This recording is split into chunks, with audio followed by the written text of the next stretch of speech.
Kristus Vivid bab 6, yaitu perang muda dengan akar. Bab tersebut menekankan bahwa pentingnya anak muda untuk memiliki akar yang kuat dalam kehidupan bagi generasi muda. Bab tersebut dianalogikan bahwa pohon yang muda yang tumbuh tinggi tapi tanpa akar yang kuat, akhirnya akan roboh saat badai yang akan datang. Ada beberapa poin penting yang dibahas dalam bab ini. Yang pertama, mengapa harus memahami tentang hal ini? Memahami masalah ini dapat membuat kita membedakan sukacita kemudaan dari pemujaan palsu terhadap kemudaan yang digunakan untuk beberapa orang untuk meraih orang-orang muda dan menggunakannya demi tujuan mereka. Yang kedua, jangan membiarkan manipulator memanfaatkan masa muda kita untuk mengembangkan hidup yang nakal. Itu menganggap keindahan hanya terletak pada penampilan atau estetika mode saja. Karena keindahan yang sejatinya terletak pada menghidupi panggilan pribadi dengan cinta kasih, pelayanan tanpa pamrih, untuk komunitas atau tanah air, karya yang berarti untuk kebahagiaan keluarga, dan karya diam-diam dan cuma-cuma untuk memulihkan relasi sosial. Dalam bab tersebut juga dijelaskan bahwa mengambil contoh keluarga yang berkumpul dalam satu meja dalam persekutuan dan mereka membagikan makanan satu sama lain dengan cinta kasih, itu menunjukkan bahwa keindahan yang sesungguhnya.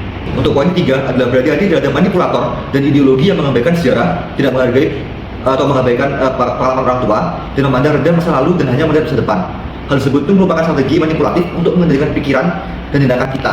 Ideologi ini dibawa agar membentuk pemikiran anak muda untuk hanya mementingkan diri mereka sendiri tanpa adanya kritik atau perlawanan. Dan poin keempat ada spiritualitas tanpa Allah, sebuah pemahaman yang mempromosikan efektivitas tanpa komunitas, tanpa memedulikan mereka yang menderita dan ketakutan pada orang-orang miskin yang dipandang tidak setara dengan diri sendiri.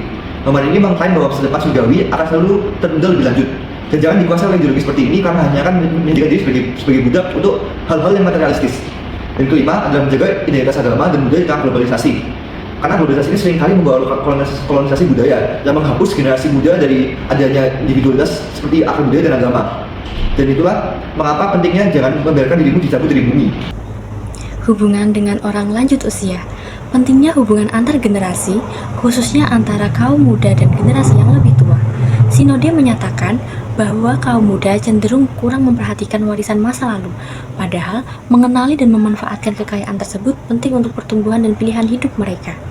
Sabda Allah menganjurkan untuk menghormati dan belajar dari orang lanjut usia karena pengalaman dan kebijaksanaan mereka. Hal ini ditekankan pada Alkitab Surat Sirach bab 6 ayat 34 dan 36, kemudian Surat Imamat bab 19 ayat 32 dan Surat Amsal bab 20 ayat 29. Perintah untuk menghormati orang tua juga ditekankan dengan janji kebahagiaan dan umur panjang. Hal ini ditekankan pada Alkitab Surat Amsal bab 23 ayat 22 dan Surat Efesus bab 6 ayat 2-3. Di era yang sudah sangat modern sekarang ini, terkadang memunculkan berbagai perbedaan pendapat antara generasi tua dengan generasi muda.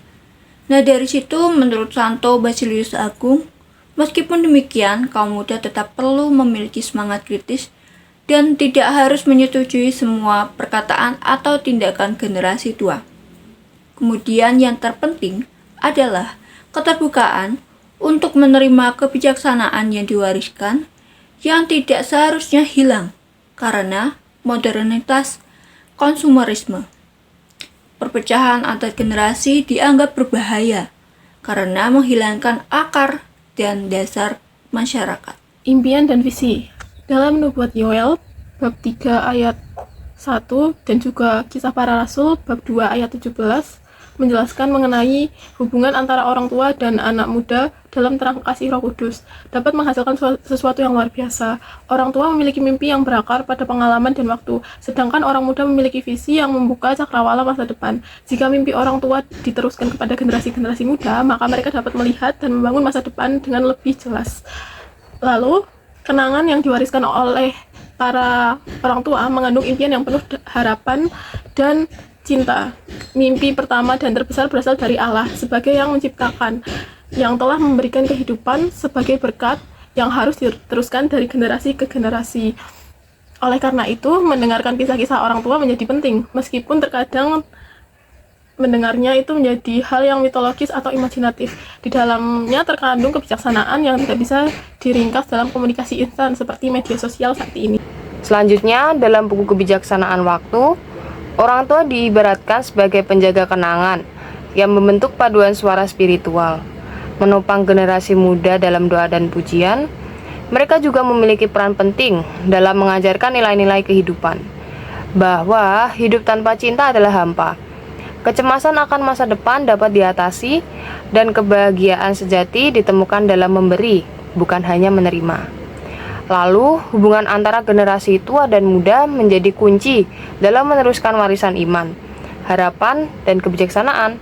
Yang pertama, mengambil resiko dalam hidup. Kegagalan dan kesalahan sering terjadi, namun ini bagian dari proses hidup yang telah membawa kita menuju pertumbuhan dan pemahaman yang lebih dalam. Kedua, kesaksian Maria Gabriela Perrin, kehidupan seperti permadani yang penuh dengan ironi, di mana kegagalan dan kemenangan digabungkan dalam sebuah kisah indah yang hanya bisa dilihat dari perspektif Tuhan. Ketiga, kebijaksanaan orang tua. Orang tua seringkali secara naluriah bisa melihat hikmah di balik setiap kesalahan dan bagaimana Allah bekerja dalam hidup kita. Keempat, kebersamaan generasi muda dan tua.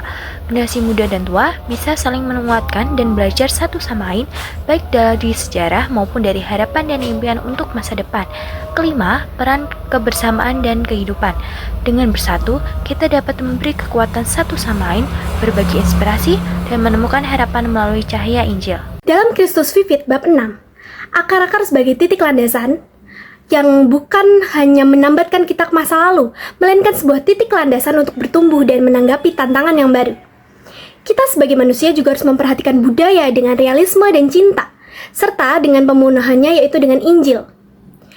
Kita juga harus mewartakan kabar baik tentang Yesus di zaman yang baru ini.